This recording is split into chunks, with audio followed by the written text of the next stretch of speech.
দর্শক, একই মায়ের অরুষজাত দুই সন্তান আর মা, এই ঘটনা আমি আপনাদেরকে কিভাবে এক্সপ্লেন করব বলেন তো? মানে আমি কিভাবে বোঝাবো, আমি জাস্ট খুঁজে পাচ্ছি না, কিন্তু আমাকে বোঝাতেই হবে, কারণ এটা বোঝানো জরুরি।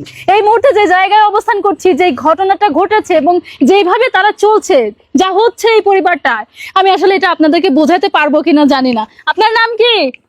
আমার খুবুকু শফিকুল। খুবুকু এটা কে? না মা। আপনার নাম কি? সকিনা। আপনার স্বামী নাই? হ্যাঁ, কি করেন উনি? গাড়ি চালায়, কি গাড়ি চালায়? ভ্যান গাড়ি। ভ্যান গাড়ি চালায়। আপনার কয় ছেলে মেয়ে? 2 ছেলে 1 মেয়ে। এই দুইটা কি আপনার ছেলে? হ্যাঁ, 2 আমার ছেলে। আমার ছেলে না হলে আমার ছেলে কিরা পালবিস না আমি ছাড়া। আমি যে কষ্ট পালতেছি, আমার মতন কষ্ট কারোরই না। দর্শক, এইবার আসেন, যদি মনে হয় ভিডিওটা আমার শেয়ার করা ঠিক হবে না, তাহলে শেয়ার করবেন না। আর যদি মনে হয় যে না, আমার শেয়ার করা উচিত, কারণ এই ভিডিওটা এদের থেকে মানবিক আর কি হতে পারে। এই দেখেন একটা ছেলে, যে ছেলেটা সুস্থ স্বাভাবিক থাকলে এই অসহায় মায়ের কি চোখে জল আসে? তাকে কাঁদতে হয় বলেন তো? অথচ ভাগ্য দেখেন তার কত নির্মম। এই সন্তানটাও অসুস্থ। এই দেখেন, এটা দেখেন, এটা ও এরকম, ও কি হাঁটতে চলতে পারে না? না, ও হাঁটতেও চলি পার না, সে খালি বসে বসে থাকে, সত্যি পারে। ওর দেখাশোনা করে কে? মা ছাড়া কিরা দেখতে। সত্যি কিছু কিছু জায়গায় আল্লাহর পরীক্ষা ছাড়া এগুলো কিছুই বলা যায় না। শুধুমাত্র আল্লাহ সুবহানাহু ওয়া তাআলা এক একটা মানুষকে এক একটা ভাবে পরীক্ষা করছে, এটাই সবথেকে বড় কথা। এই দেখেন, বড় ছেলেটার এই অবস্থা, ছোট ছেলেটার এই অবস্থা। একমাত্র উপার্জনক্ষম স্বামী হচ্ছে একজন সাধারণ ভ্যান চালক। আপনিই বলেন ভাই, বর্তমান যা দ্রব্য মূল্যের দাম, সেই তুলনায় একটা পরিবার এরকম প্রতিবন্ধী 2টা সন্তান নিয়ে, স্ত্রী নিয়ে ভ্যান চালিয়ে কি তাদের কোনো মতো ডাল ভাত জোটে বলেন তো? 1 কেজি চাল কিনতে যেখানে আপনার লাগে 70 টাকা, সেখানে এই পরিবারটা কি করে? চাল অসাল একজন মানুষ কামাই করলে পারে, জানেনই তো যে সংসারে কিভাবে আচ্ছা চলে। চাচি, আপনার কষ্ট লাগে না যে আপনার 2টা সন্তানের এই কষ্ট লাগে না? আমার সন্তান দেন তাই হেলিগান দেশে দেশে যায়, আজ কামাই করে আনবি, হেলগা ভাত খাবি, কামাই করবি, আমি হেলগা এটাকে আমার সহ্য হয়?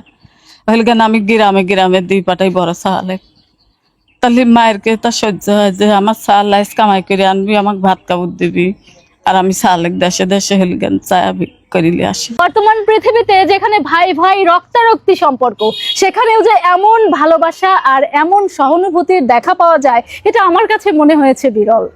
কিছু করতে চাই ওদের জন্য। আপনারা তো জানেন আমি অসহায় মানুষ নিয়ে কথা বলার চেষ্টা করি, সো সেই ধারাবাহিকতা অনুযায়ী আজকে এই পরিবারটার জন্য আমি আপনাদের কাছে অনুরোধই করব, ভাই প্লিজ আমার এক অসহায় মা আর তার 2 ছেলের জন্য আপনারা একটু সহযোগিতা করেন। ভিডিওটা প্রথমে শেয়ার করেন, আর যারা বৃত্তবান আছেন, এই যে দেখেন, এটা আপনার সন্তানও হতে পারতো, এটাও আপনার ভাই হতে পারতো। দেখেন, এক মায়ের সম্বল, এক মায়ের কলিজার টুকরো বড় সন্তান। এটা কে? এটা কে? এটা কে? এটা কে? ভাই ভাই। ভাইকে ভালোবাসেন? ভাইকে নিয়ে ঘুরে বেড়ান? আমি ঘুরিলে এটা কে? এটা কে? না মা। দর্শক, ঘর বাড়ি না। মানে এই পরিস্থিতি দেখানোর পরে 2 ভাই এই অবস্থা, আর গর্ভধারিণী মা এখানে দাঁড়িয়ে আছে, এরপরেও কি আমাকে কিছু বলতে হবে? আমাকে কি অনুরোধ করতে হবে? ভিডিওটা শেয়ার করার কথা বলতে হবে? যদি বলতে হয় তাহলে ভাই আমি লজ্জিত, আমি আর কিছু বলতে চাই না, আমি মানবিক কাজ ছেড়ে দেব। কারণ এই পরিবারগুলোর কাছে আসলে আসলে আমি অনুভূতিহীন হয়ে যাই। মনে হয় যে জীবনে যা করেছি, যা পেয়েছি, আলহামদুলিল্লাহ অনেক করেছি, অনেক পেয়েছি, এখন এদের জন্য কিছু করার প্রয়োজন। সো আমি সবসময় এই ধরনের রুট লেভেলের মানুষ নিয়ে কাজ করি, যা একেবারে অথেন্টিক, যাতে বিন্দু মাত্র দোষ পাবেন না, যা একেবারে অসহায় এবং সহায় সম্বলহীন। এই দেখেন, এই চিত্র দেখার পরে এটা আপনার ব্যাপার, আপনি কি করবেন? এদের সাহায্য করা যদি আপনার নৈতিক দায়িত্বের মধ্যে পড়ে, তাহলে আমার ভিডিও থেকে স্ক্রিনে দেওয়া নম্বরে সরাসরি যোগাযোগ করবেন, এই যে মায়ের সাথে কথা বলবেন এবং তাদের দিকে সহযোগিতার হাত বাড়াবেন। পারলে তাদেরকে বেশি কিছু না, 2 বেলা 2 মুঠো ডাল ভাত খাওয়ার ব্যবস্থা করে দিবেন, এটাই চাই।